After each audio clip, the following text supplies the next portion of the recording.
Hello everyone, my name is Adam and I like trains. And I have a question for all of you. What exactly makes something forgettable? Now I say this as someone who comes from the United States state of Delaware, a state so often lauded as being the most boring or the most forgettable. But anytime someone online asks, what is the most forgettable state? Delaware is always at the top of that list.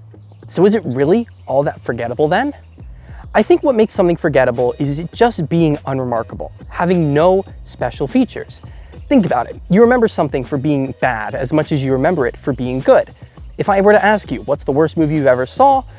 You probably would be easily able to tell me that. Just like if I asked you what the best movie was. I guess where I'm going with this is that of all the train lines in Tokyo, well, the Seibu Tamagawa Line sure is one of them.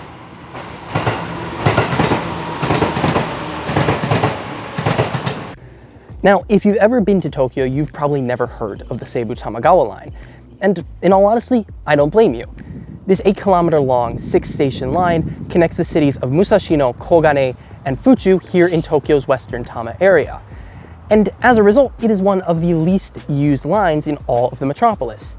If we look at lines in Tokyo that have at least 5 stations, this line is the 4th least used, only behind the JR Hachiko and Itsukaichi and the Tobu Kamedo line. But if we take off the lines that are also spurs of other lines, it's now the 2nd least used. So why is it here? And how many people actually use it? Do we really need a tiny line like this in suburban Tokyo? All of those questions and more will be answered as we explore the Seibu Tamagawa Line. So why exactly is this line here? Well, the answer is, apparently, gravel. I say apparently because I can't read Japanese well enough to verify this, but back in the early part of the 20th century, there was a lot of gravel mining in the Tama River. As such, a line was constructed from Sakai Station on the Chuo Line to the north of here, all the way down to the Tama River south of here. In 1917, passenger service was open on this line between Sakai Station and Tama Station, as well as a few in the middle. 2 years later, in 1919, Tsunehisa and Koreasa stations were opened. The last station wasn't opened until 1929, when Tama Mae Station, where I am now, was opened. The line was acquired by the Seibu Railway in 1927, becoming the Seibu Tama Line. Over the next 70 or so years, the line underwent minor changes. The name was changed a couple times, finally settling on the Seibu Tamagawa Line in the mid-1950s, and freight service on the line was discontinued in the 1960s. It wasn't until 2001 that we saw the final changes to this line being made, with Tama Mae Station just becoming Tama Station, and Tama Station becoming Shiratoai Station. But what does the Tamagawa Line look like today? Well, let's start at Tamagawa Line Station number 1, Musashi Sakai. Of the nearly 11 million people that use the Tamagawa Line every year, nearly half are either boarding or getting off at Musashi Sakai. For the people that live along the Tamagawa Line, Musashi Sakai has the most useful transfer, connecting you directly to the Chuo main line. From here on the Chuo, you can pick up trains to places like Tachikawa, Nakano, and Shinjuku. Now, this isn't a video about the Chuo line, so I won't talk too much more about it. But something to note is that at Musashi Sakai, Seibu trains sit on an elevated platform to match the Chuo line. Musashi Sakai as a station was raised in the mid to late 2000s, with the final changes to the Tamagawa Line platforms coming in 2008. It is also at Musashi Sakai that trains on the Seibu Tamagawa Line can access the rest of the rail network, only via this little siding that connects the tracks to the Chuo main line. You'd think with the name Shin Kogane that there would be a Kogane station in the area to justify the Shin, meaning new in Japanese. However, Kogane Station is not in the city of Kogane in Tokyo, but rather in the city of Shimotsuke in Tochigi Prefecture some 90 kilometers away from Tokyo. There's honestly not too much to Shin Kogane Station. It is one of the 2 train stations where trains pass each other though. Since much of the Tamagawa Line is a single track, there needs to be spaces where the trains that are going in opposite directions can pass each other. So they do that here. There's no footbridge or underground passageway that connect the 2 platforms on either side of the tracks, so you'll have to walk across the tracks directly to get to the other side. Outside of the station, there's not too much else. There's a university nearby, but that's about it.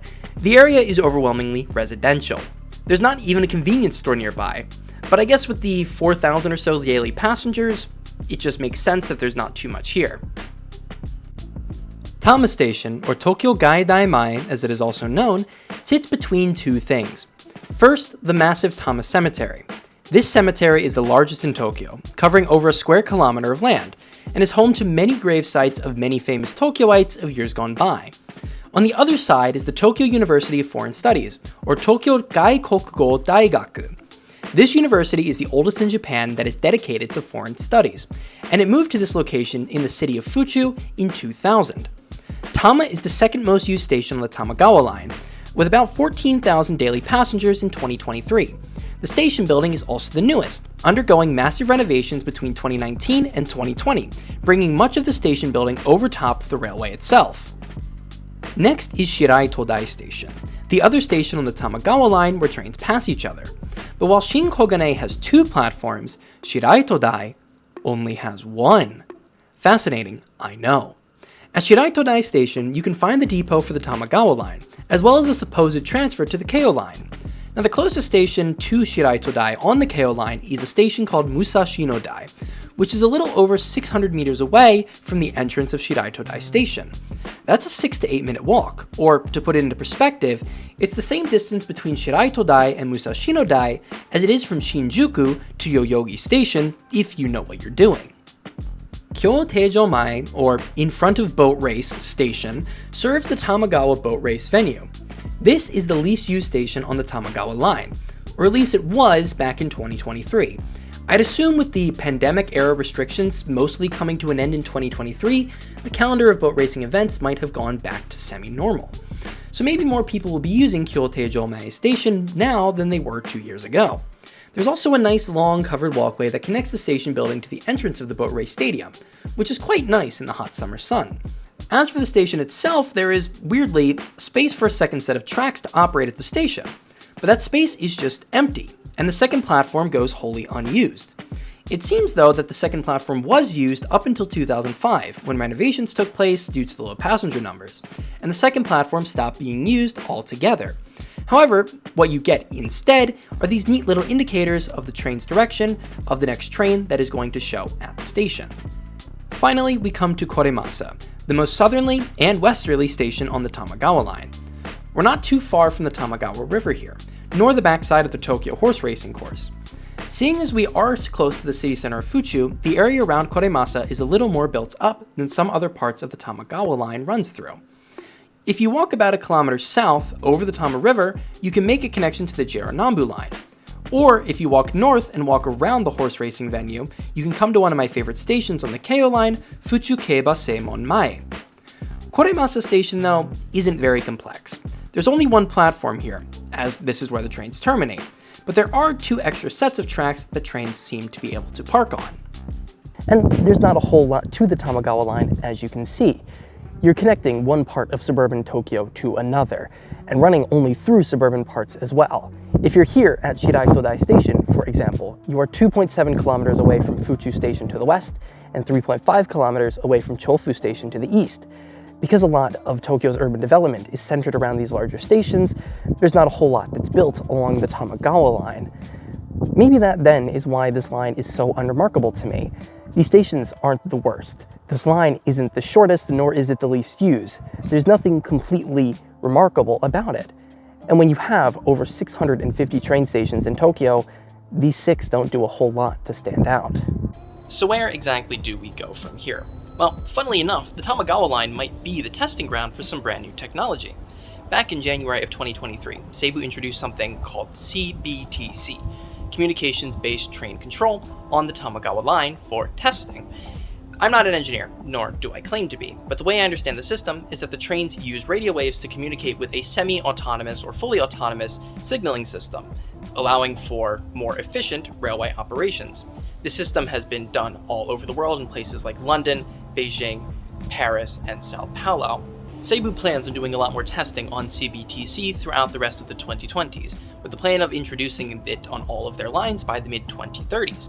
Now, they don't plan for fully autonomous trains, at least not from the get-go, but at some point in the future, they do hope to have fully autonomous trains. And if Seibu Line trains are fully autonomous, then I think the Tamagawa Line is the perfect place to test that.